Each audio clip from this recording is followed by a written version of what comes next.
29 जुलाई को मोहनसराय ओवरब्रिज पर एक व्यक्ति की गोली मारकर हत्या कर दी गई थी। मामला रोहनिया थाने का था। 29 जुलाई की शाम तकरीबन 7 बजे कुछ गुंडों ने राजेश कुमार जायसवाल नाम के व्यक्ति की गोली मारकर हत्या कर दी थी। इस वारदात के चौथे दिन ही पुलिस ने आरोपियों को पकड़ लिया है। सोमवार यानी 2 अगस्त को पुलिस अधीक्षक ग्रामीण अमित कुमार ने पुलिस लाइन में इस घटना का सफल अनावरण किया। इस हत्या की घटना में पुलिस ने गोली चलाने वाले 2 अभियुक्तों को गिरफ्तार किया है। साथ ही हत्या की साजिशकर्ता को भी पुलिस ने गिरफ्तार कर लिया है। इस हत्या की साजिशकर्ता मृत व्यक्ति राजेश कुमार जायसवाल की ही बेटी थी। गिरफ्तार अभियुक्तों के पास से कुछ कारतूस, पिस्टल और हत्या के वक्त इस्तेमाल किया गया मोटरसाइकिल बरामद किया गया है। वर्कआउट है। देखिए 29 तारीख की शाम को लगभग 7:30 बजे राजेश जायसवाल जो कि मिर्जा मुराद थाने के समाचाबाद गांव के रहने वाले थे, वो अपनी सास को हेरिटेज अस्पताल में खाना, उनकी सास बीमार थी, उनको खाना देने के लिए घर से जा रहे थे।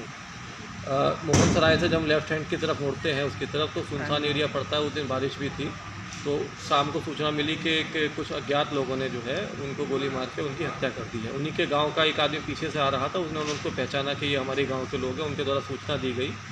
तो फिर उनके घर वालों को सूचना दी गई, तो प्रथम उसमें उनके घर वालों ने जो है ये शंका जताई थी कि उनके ही परिवार में जो है ज़मीनी एक विवाद चल रहा है उनके बड़े भाई से।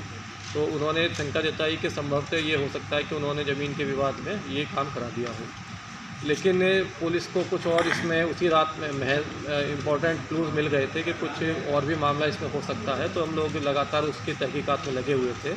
अंत में देखिए मामला निकल के ये आया है कि जो श्री राजेश जायसवाल जी की ही एक छोटी पुत्री है, उनका ही अपने गांव के एक लड़के से प्रेम संपर्क था। उसमें ये दोनों शादी करना चाहते थे, जिसमें राजेश जायसवाल जी कई बार मना भी कर चुके थे। लड़की के ऊपर सख्ताई भी हो रही थी, उसके मोबाइल वगैरह भी ले लिए गए थे, कुछ समय के लिए उसको बाहर भी भेज दिया गया था। लड़के के घर वालों ने भी सख्ताई की थी। तो उसमें ये था कि उनको लगता था लड़की को कि ये शादी में हम लोगों के बीच में अड़चन है। उसी में ही इन लोगों ने जो है प्रेरित होकर जो है उस लड़के को जो है मोटिवेट किया कि भाई या तो हम यहाँ से भाग चलते हैं, वरना जो है जब तक मेरे पिता रहेंगे तब तक हम लोग शादी नहीं कर पाएंगे।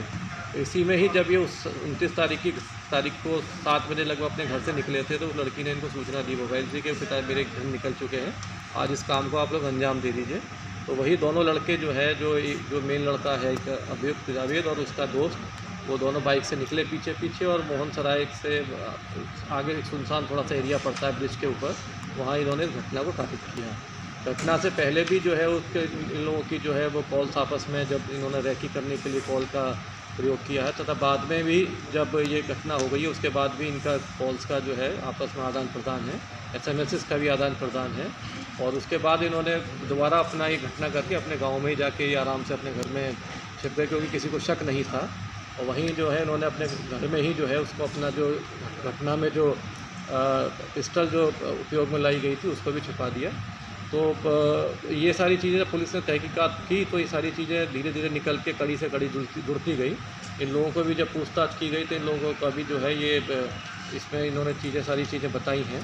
तो इस तरीके से देखिए ये एक समाज को हिलाने वाली घटना है कि जिसमें अपने पिता की हत्या में पुत्री ही अगर शामिल है, तो ये एक समाज के लिए बड़े चौंकाने वाली बात है।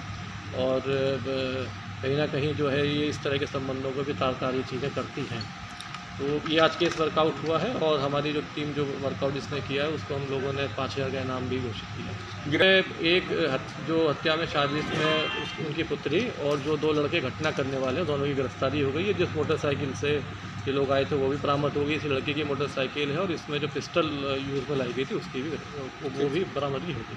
घटना में इस लड़के ने बताया कि इसने लगभग 4-5 महीने पहले जो है ये बिहार से कहीं से पिस्टल ली थी। तो उस पॉइंट को भी हम लोग जो है तहकीकात कर रहे हैं, कहाँ से ली थी, कब ली थी। तो वो भी एक गैंग वर्कआउट हो सकता है कि अपनी बेटी बालिक है जो है वो 3rd ईयर की स्टूडेंट है, लेकिन नाम हम लोग नहीं उसको बता। पेश है न्यूज बकेट हिंदी मासिक पत्रिका। पढ़ें इस महीने की पूरी खबर विस्तार से हमारे न्यूज बकेट की मैगजीन में। हमारी ई मैगजीन को मुफ्त में पढ़ने के लिए अभी लॉगिन करें www.newsbucket.in पर। इसके अलावा रोज की ताज़ा खबरों के लिए हमारे YouTube चैनल को तुरंत सब्सक्राइब करें।